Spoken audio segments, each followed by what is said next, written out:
So this mother walks into her room. She sees a note on the bed. Her daughter says, I've met an Arab and I'm going to elope. We're going to live in his village. And I know that it's going to break your heart, but it's something I have to do. As far as I'm concerned, we can continue a family relationship, but I know you're probably not going to want to. Then at the bottom, it says, P.S. I'm just joking. I just wanted you to know that there are worse things in life than my report card, which you will find in my top desk drawer. So about an hour later, she gets a text message from her father on her phone. He says to her, listen, Yitzchani, your joke was not very funny. Mommy had a heart attack. She's in the hospital. And if you expect to see her alive, you better get down to the hospital because she's not going to last much longer. And at the bottom, it says, P.S. I'm just joking. I just wanted you to know there are worse things in life than the beating you're going to get when you come home. So my son told me this story. With obviously the Musar Haskel, the life lesson is that whatever the situation is, there are always worse situations. So I told my family, this lockdown business and being isolated, it's inconvenient, it's difficult, it's got its challenges, it's a serious business. But if you compare it to other periods of Jewish history, for example, during the Holocaust, where people were running through forests, eating, surviving on grass and berries, and they're being chased by dogs, that's worse. Here we are, we have homes, we have beds, we have food, we have places to stay. So a person always has to keep things in the proper perspective. That's that's really the Musar Haskel. And obviously what we resort to is tefillah. When people say, well, what can we do? What could we do? Well, one of the things we could do is we could daven. Now we could daven, we should daven, we do daven. And therefore a person that's a very fitting subject for tonight, to get a refresher a little bit, just a refresher about tefillah, what tefillah is, what we're trying to do with tefillah. And it's always a very timely subject. The Rav Shimshon Pincus Zatzal, I heard him tell a story about 4 days before he was nifter. It's one of the last shiurim he ever gave. So he mentioned there was a resident. A guy finished his medical school and he started his residency. He was working in a hospital. And when he got to the hospital, so like all residents, you want to do well, and you're as a young guy wants to do well. And the chief of the hospital said to him that they're putting him on the night shift, and he's going to be in charge of the entire ward. The entire ward is going to be under his control. And the chief doctor told him that, listen, there are a lot of patients, and you're going to be running around all night. If at any point you feel overwhelmed, pick up a phone and call us. We'll send in reinforcements. Okay. In the course of the night, he goes from patient to patient, and he's doing his examinations and injections and whatever doctors do. And in the course of the night, one little old man died. So the family sued him for malpractice. And he was in the courtroom, and he could tell that the trial was not going well for him, that the judge was being harsh with him, and he knew that he was going to get a severe punishment. So the judge said to him, do you have anything you'd like to say before I pass judgment? So he said, yes, as a matter of fact, I do. He said, you know what? I ran around the whole night. I tried the best I can. I did everything under my power to do it. The circumstances beyond my control. The guy died, and I know that you are going to, you're going to throw the book at me. You're going to punish me. I don't understand why. So the judge started laughing. He said, you fool. Who told you to go running around and doing everything on your own? You were told clearly that if at any point you're overwhelmed, pick up a phone and call in for reinforcements, and we'll send in reinforcements. Who told you to do everything on your own? So Make a when it difference. comes to tefillah, Still in a house in Montreal. somebody needs to be muted. When it comes to tefillah, HaKadosh Baruch Hu is very much the same way with us. We like, as human beings, we like to be in control. We like to take charge of our own destiny. We like to have our lives well organized, where we feel that we are the ones manipulating everything. And HaKadosh Baruch Hu says, you know what? You're not. And a Jew has to learn that if he or she is ever in need, we call out HaKadosh Baruch Hu. He'll send reinforcements, and that we can't control our own lives, and that HaKadosh Baruch Hu is the one who controls our life, and therefore Tefillah. The purpose of the Tefillah is to maintain that connection. We certainly we should not wait until we get to a situation of tremendous need. We chose to maintain a connection with the Ribono Shalom all the time. Women have an advantage because women, from the earliest age, women have a greater sensitivity to davening. I've seen my own children.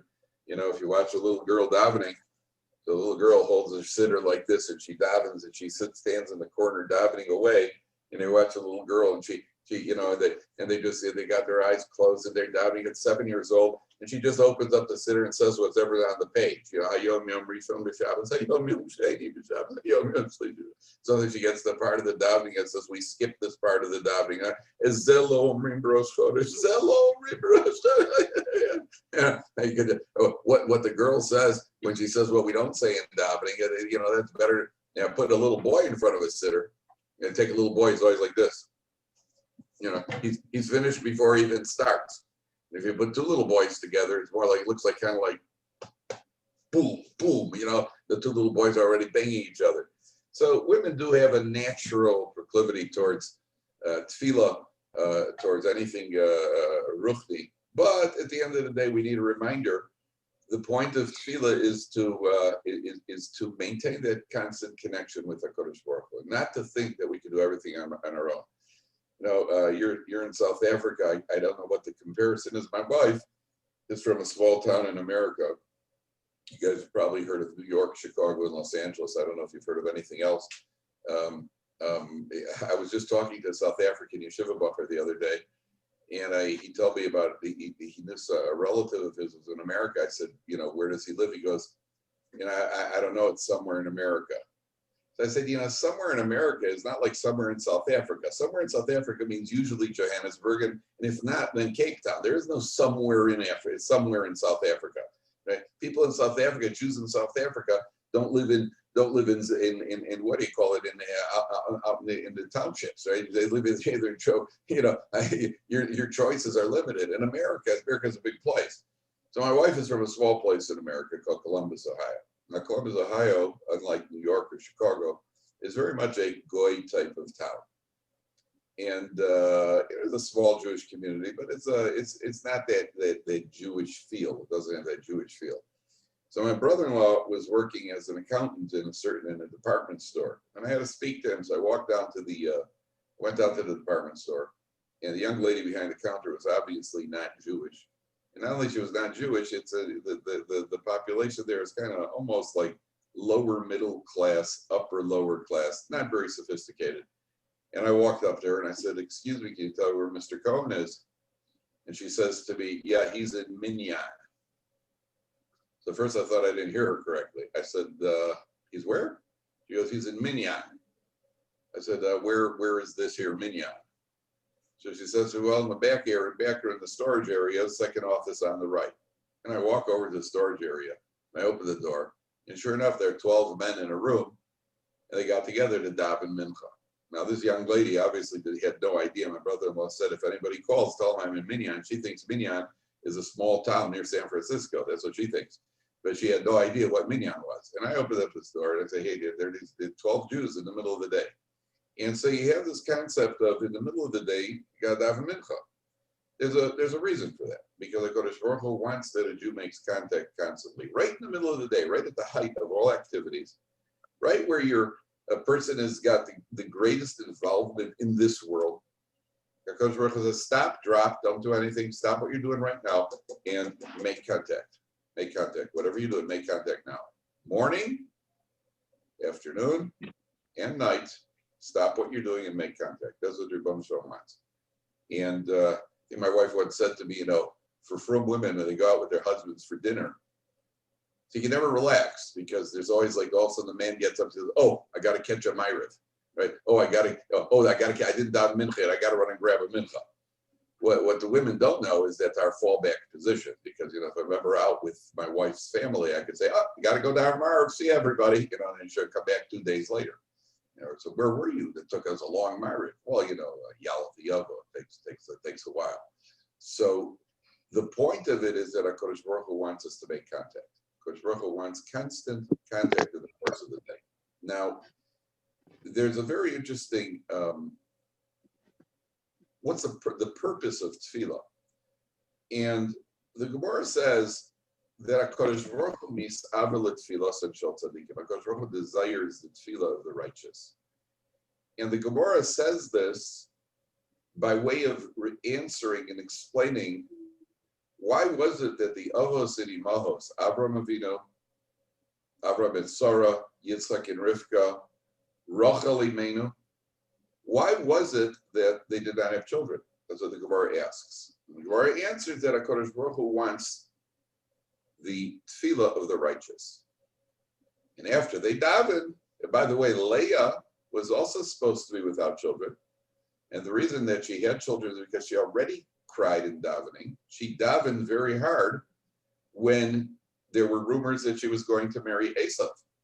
You've heard that Leah's eyes were soft because she did a lot of crying, because she found out she was destined to marry Esav. It doesn't mean she sat in the corner and cried.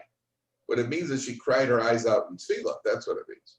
So whatever it was that the others did through their tefillah in order to gain children, she already accomplished that by crying not to marry Esav. So what we need to understand is, well, what was the point of all that crying? What was the point of all that tefillah? So by way of analogy, sorry, there's something called the Navy SEALs. In America, the unit that was managed to eliminate bin Laden. You all remember bin Laden. He should rest in pieces. So you remember bin Laden was the guy, he's the guy with he had the beard and the tichel on his head, and he's an arch terrorist. And it was the Navy SEALs who eventually knocked him off.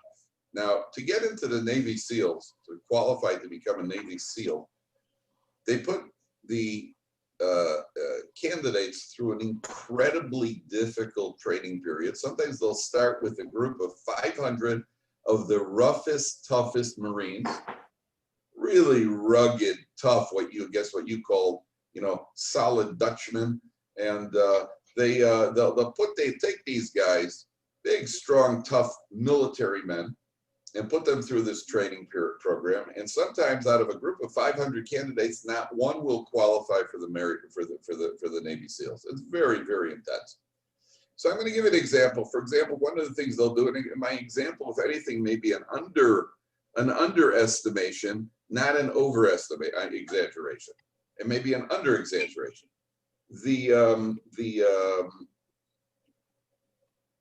Let's say the first week of training is called sleep deprivation week, where they're allowed to sleep 45 minutes a night.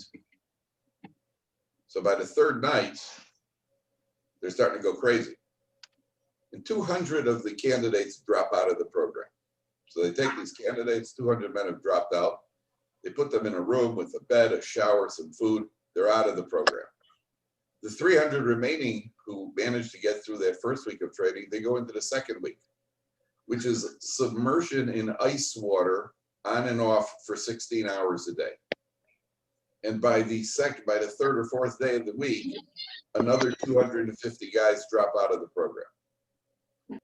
The 50 remaining, they put them in a room, a hot shower, a meal, a bed, they're out of the program. The 50 remaining guys now go into the third week, which is being dangled upside down from a tree on and off for 14 hours a day. And by the second or third day, another 48 guys drop out of the program. 2 guys make it all the way through from starting with 500, and they get the honorary title Navy SEALs. Now, somebody watching from the outside would say this doesn't make any sense. The guys who dropped out of the program the first week, they got a room, they got a meal, they got a bed, they got a hot shower. And the 300 guys who are continuing on in the program who succeeded, they get ice water. Right? It's counterintuitive. It's exactly the opposite of what we would expect. So what's going on over here? The answer is that there are certain times in life where to go to the next level, you have to earn the privilege to go to the next level. A classic example would be medical school. First, you have to work hard in what you call grade school. And then you have to work hard just to qualify to get into medical school. Then you get into medical school, then you have to work even harder in order to qualify to become a resident. Then you got to work even harder to qualify to become a full doctor. But at the end of the day, you're the one who succeeded. So those who survive or take on and succeed in the challenge, they ironically are the ones who get further along. So when it comes to tefillah, the way it works is like this. HaKadosh Baruch Hu, we all know, is the source of all good. That's why in every language, God sounds like good. People instinctively relate to God as being good. You always hear people say, how could a good God allow such a terrible thing to happen? Nobody, when something good happens, when somebody wins the lottery, nobody says, how could a terrible God allow something good to happen? That nobody says. They always say the opposite. How could a good God allow this, that, or the other thing to happen? So the source of all good is God. The closer one gets to God, it's like getting closer to a fire on a cold day. The closer one gets, the better it is for the individual. So a person sometimes has to earn the privilege of being drawn even closer to God. So the Avos and the Imahos, Avram, Yitzchak, Yaakov, Rachel, Leah, Sarah, Rivka, they, through their devotion, earned the privilege of getting the challenge of having children withheld, so that now they will daven from a deeper source inside and get even closer to God. And that's what it means that HaKadosh Baruch Hu desires the tefillah of the righteous. And then in the end, they get what they were asking for. That's what it means that HaKadosh Baruch Hu desires the tefillah of the righteous, means that it's for our benefit to draw near. And therefore, I'm going to tell you something very important right now. In life, it could be, I'm just draying around here with something for a second. What did I do? Oh, here we go. Okay, am I good over here still? Michal, am I good? Yeah, we can hear you. Am I good? Okay. So I'm going to tell you something very, very important. We don't know at any time why any particular individual goes through any sort of difficulty, any sort of challenge or ordeal. We don't know why. We know possibilities. It could be because a person needs some sort of atonement. It could be a challenge. And it could also be because HaKadosh Baruch Hu decided to draw this person near and he wants their tefillah. We don't know why. One thing we know, Rav Hanania Cholik is the head of one of the medical relief organizations here in Israel called Ezer Mitzia. And it's a major medical operation, and he has to raise a lot of money. So he was once at the Kotel with a very wealthy man. He was courting this wealthy man. Eventually, was going to solicit a donation from him for the organization. And what happened was, they're standing there at the Kotel, and they see a Jew is davening. And the Jew is crying his eyes out. So Cholik says to the wealthy man, look, if a Jew is davening and he's crying like that, it's got to be one of two reasons. Either he's got a medical problem in his family, or he's got a financial problem. I'll make you a deal. If it's a medical problem, I'll take care of it. And if it's a financial problem, you take care of it. So, you know, wealthy men like challenges. They like playing games like that. He said to him, okay. So Rabbi Cholik approaches the man. He says, hi, my name is Cholik. What's the problem? Any medical problems we could do our best to help you out? I've got the resources to help you. The guy says, no, we're Hashem, we're pretty good. We're no serious problems. You know, we got some Jewish problems, a few ingrown toenails. I don't know if Goyim get ingrown toenails. I think that's a Jewish related thing. Goyim have injuries from bungee jumping and mountain climbing. By Jews, it's more like that sort of thing. Somebody had a little too much kugel on Shabbos, that sort of thing. So he says that no, we got to, we're fine. We just got some little catches here and there, nothing too bad. So he goes back to the wealthy man. He says, okay, up to you. Wealthy man goes over. He says, okay, tell me how much you need. I have a checkbook here. Whatever you need, I'm going to write you out a check. He looks, listen, I don't have a whole lot, but we don't need much. Baruch Hashem, we're making it. No, it's sort of like Joel excessive, so why are you crying like that? He says, oh, that. He says, well, I have 12 children. And every time I've had to marry off my children, it's not that easy. You got to deal with in-laws, and you got to deal with the wedding hall. You got to deal with the in-laws. You got to deal with financial outlays. You got to deal with the in-laws, and it's not that easy to marry off kids. He says every time we've had to marry off a child, I've come to the Kaisel, and I've cried, I've davened, and HaKadosh Baruch Hu helped us out. Found the shidduch, married him off. Everything worked out well. Last night we married off our 12th and final child. So I just came here to the Kaisel to say thank you to HaKadosh Baruch Hu. What that means is that a person could actually be in a situation where HaKadosh Baruch Hu might withhold something they want. And the reason that they don't get what they want, the reason that HaKadosh Baruch Hu is withholding it is because he wants their tefillah. And he wants to draw them close. They've earned the privilege of coming close. And the way HaKadosh Baruch Hu does it is by withholding. Now, what that means is that if a person would cry their eyes out in gratitude to HaKadosh Baruch Hu, they can actually circumvent and avoid having something unpleasant take place. Doesn't mean all the time, but there could be situations where they're exchanging something unpleasant simply because the whole point was in order to be drawn near to HaKadosh Baruch Hu. So therefore, if a person focuses and a person devotes themselves to tefillah and says thank you, there isn't a person in the world who doesn't have what to be grateful for. Everybody has things that they need. Everybody has little things that they're lacking in their life. There's no question about that. But everybody also has something they can be grateful for, whether it's their health, their family, their money. It doesn't matter if they're lacking one or the other. But the thing that they do have, they have to be grateful for. And if a person expresses sincere gratitude to HaKadosh Baruch Hu, then HaKadosh Baruch Hu, a person could in certain cases avoid something unpleasant taking place. That's what that's the idea of HaKadosh Baruch Hu misava l'tfilos shel tzadikim. Now, at the end of the day, first of all, we have to believe in the koach of tefillah. It's not that easy.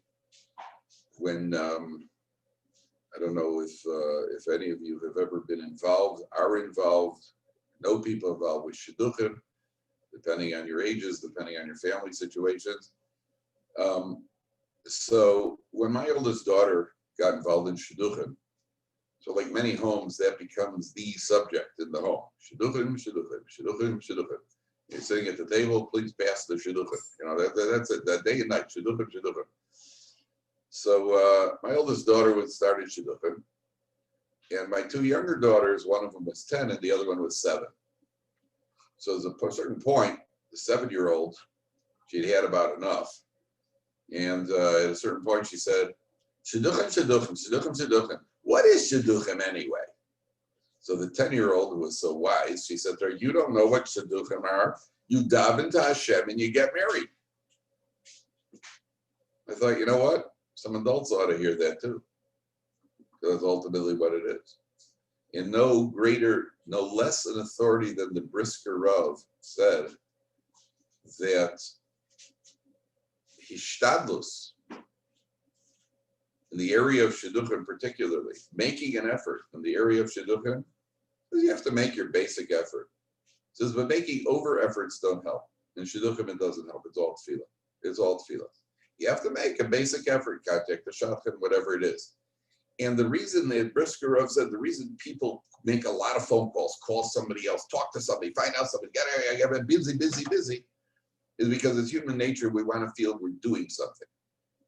What we really need to realize is we could do something. The way we do something is by davening. That's what moves things in life. If we would daven, that is the form of hishtadlus that we're meant to put in. So really a person sometimes has to ask himself, how strongly do I believe in the koach of tefillah?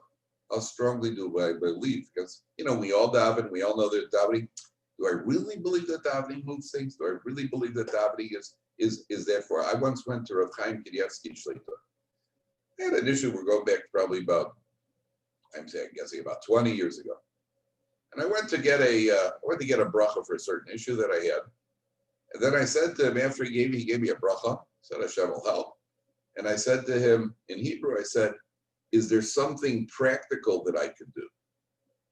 And he looked up at me and he said, Titpalel, David. That's as practical as it gets. That's practical. For us, that's practical. And a person has to remember that we learn about it. We learn all the hashkafas about it. What is davening? How does davening work? The bottom line is davening works. That's the bottom line. Why does it work? A million and one explanations. And I will share with you something that is fascinating insight. The Torah says that at the beginning of Bereshis, the plants were standing on the edge of the earth. They were ready to sprout. But they didn't sprout because the rain didn't come down. And the reason the rain didn't come down, Rashi says, is because man was not yet created to daven for it and to appreciate it. So man was not created. The rain didn't come down because man was not there to daven for it. Now, ladies, I want to ask you a question. If somebody would ask you, why does grass grow?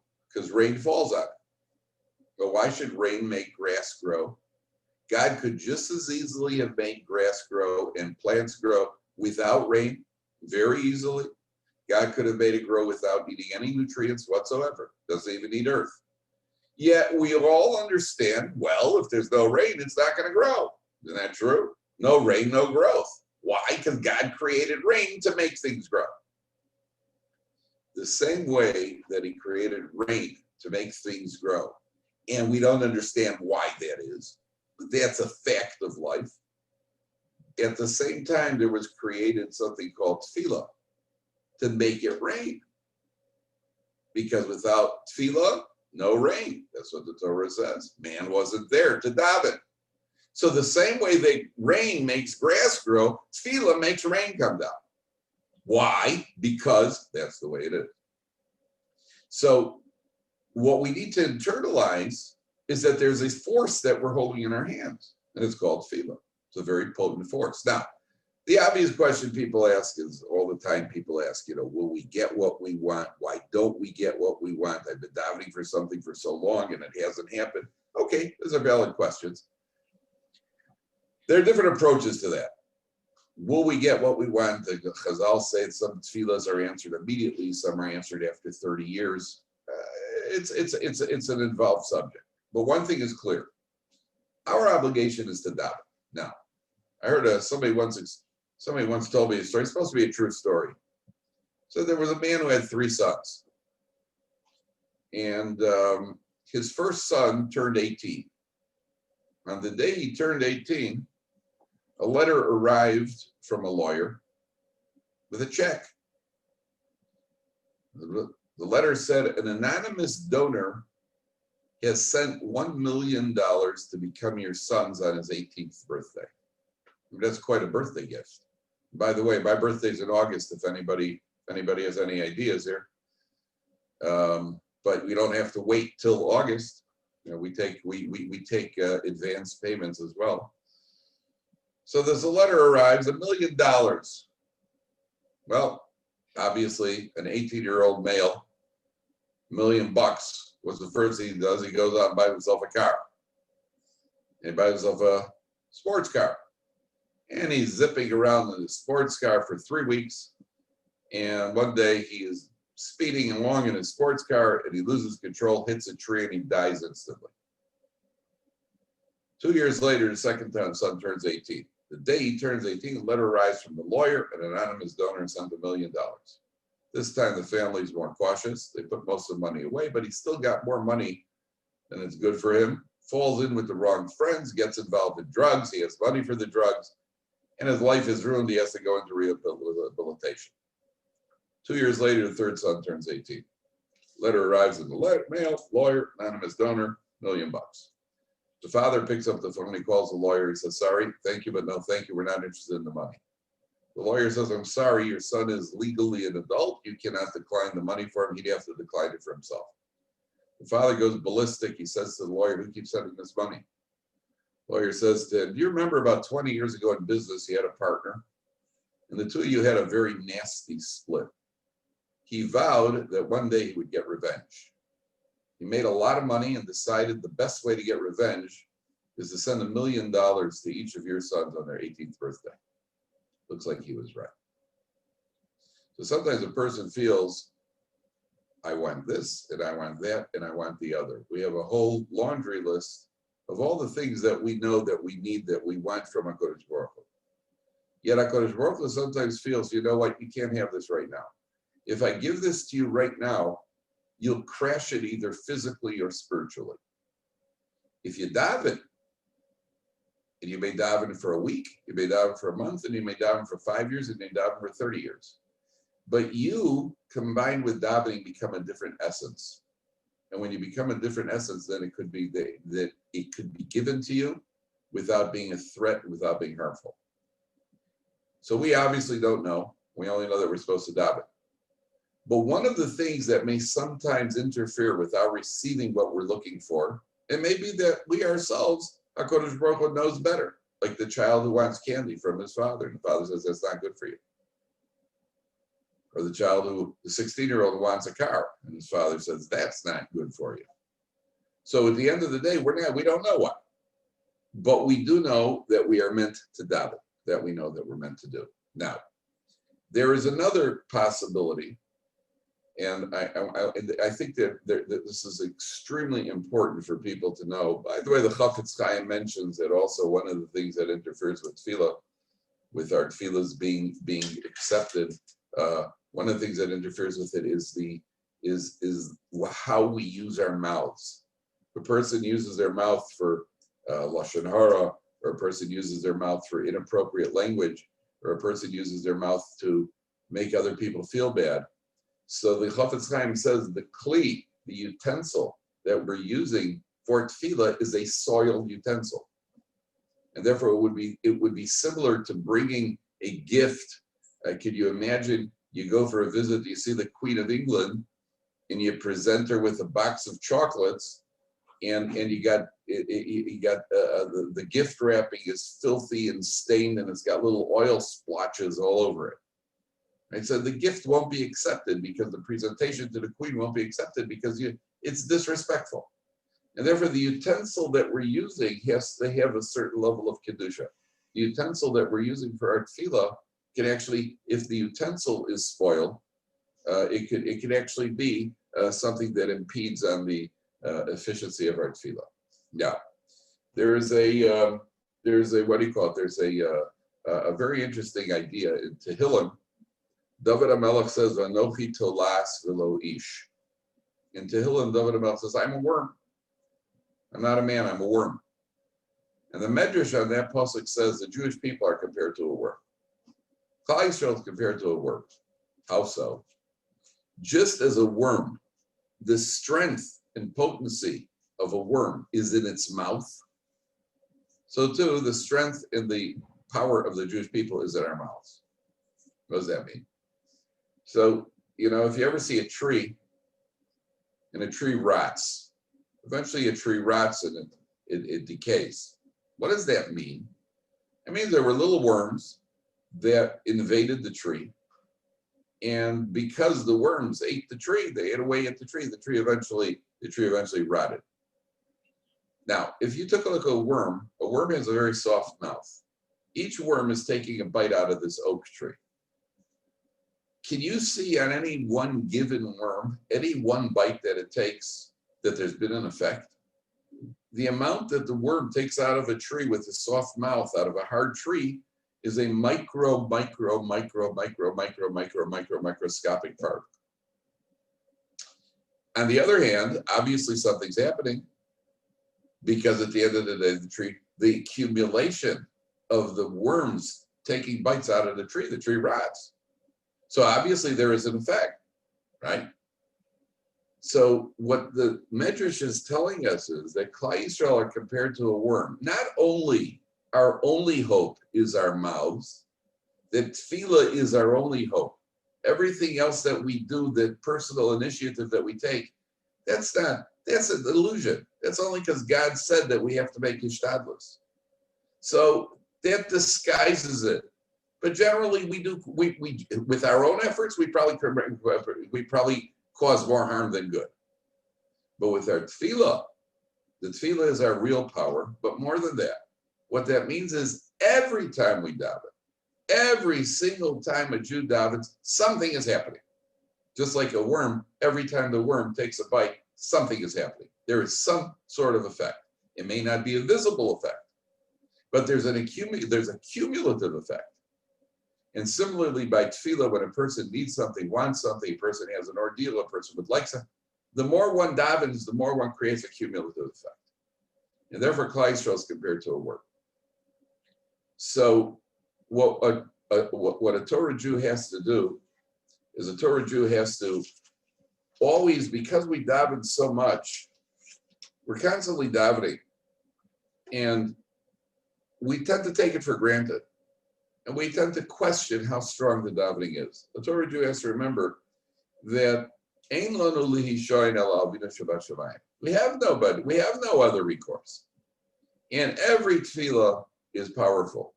And we say in the davening, Kavei el Hashem chazak v'yametzi vecha v'kavei el Hashem. And the Gemara says that if a person has davened and they see that they have not been responded to, daven again. Kavei el Hashem. Daven, put your hope in God. Chazak v'yametzi vecha, strengthen yourself. V'kavei el Hashem, and daven again. And that we should always relate to and regard tefillah as a very, as a potent, the most potent opportunity that we have in order to petition HaKadosh Baruch Hu. So I'll just conclude with a very interesting story. There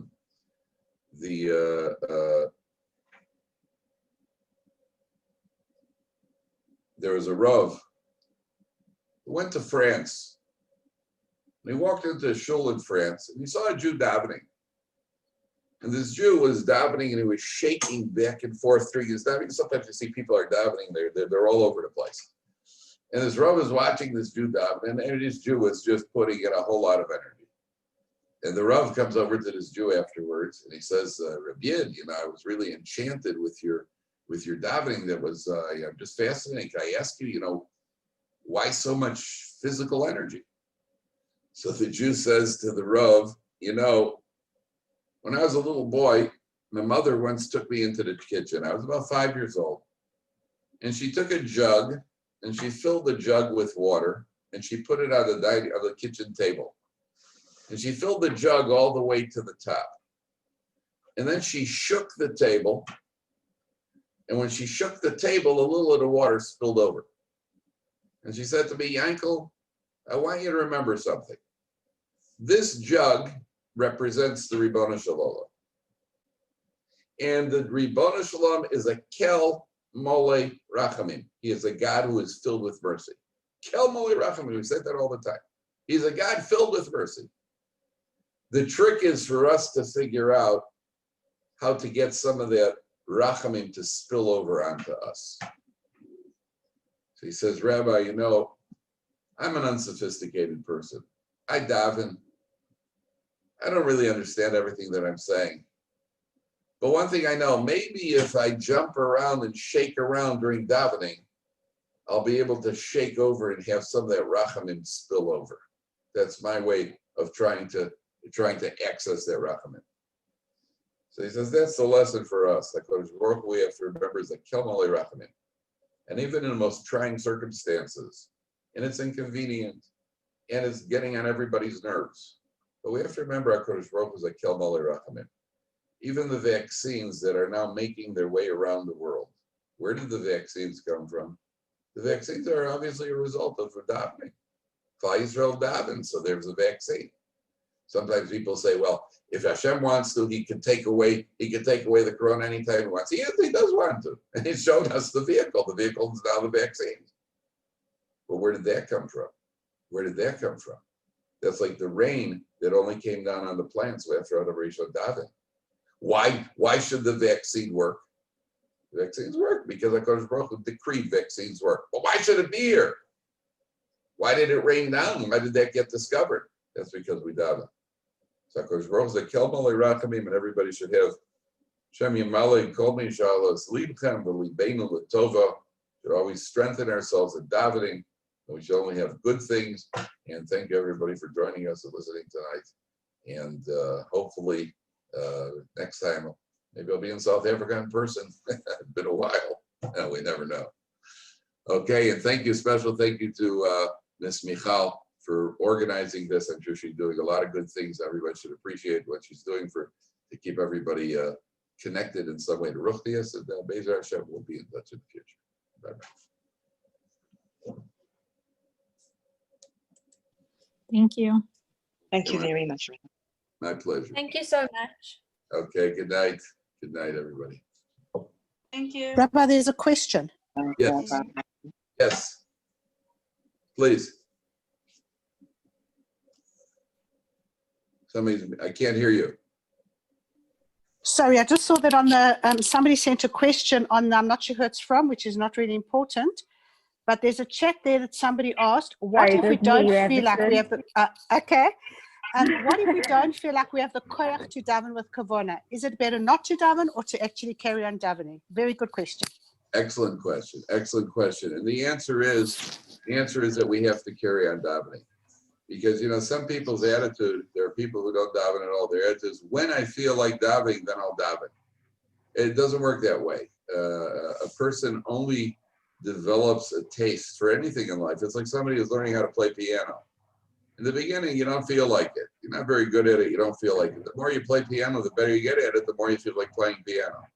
And even somebody who plays piano knows that you have to stay in practice. So a person has to discipline themselves. I think there's a problem more for men than for women, but women also can face this challenge as well. Where a person has to know that there are certain times I really don't feel like it, but you have to go through the motions. Because if you don't go through the motions, then you're going to you'll be even further removed from the tefillah. That person's got something on their mind, or they're tired, or they have a headache, or the kids are. Person has to always make that effort, then at least go through the motions. At least go through the motions. Because then the next time you won't be as far away from having that kavanah. But if a person doesn't daven at all that day, so the next day they got to first get to the point of even wanting to daven, and then they're 2 steps removed from having the kavanah. And therefore, yes, absolutely, a person should daven, even if they don't have kavanah, at least say some sort of minimal amount of davening to keep in touch with it, absolutely. And you don't know, by the way, that sometimes when a person doesn't feel like davening and they force themselves to daven, even without kavanah, that might be a more potent davening. Because l'fum tzara agra, there was more difficulty invested. And then we don't know which davening is the strongest davening. We don't know which one is the one that carries the day. And therefore, well, yes, one absolutely should always try to, even if they don't have kavanah, let HaKadosh Baruch Hu worry about the kavanah. We have to do our job. Okay. Thank you. Okay. Be well, everybody. Thank you, Rabbi Kaplan. My pleasure.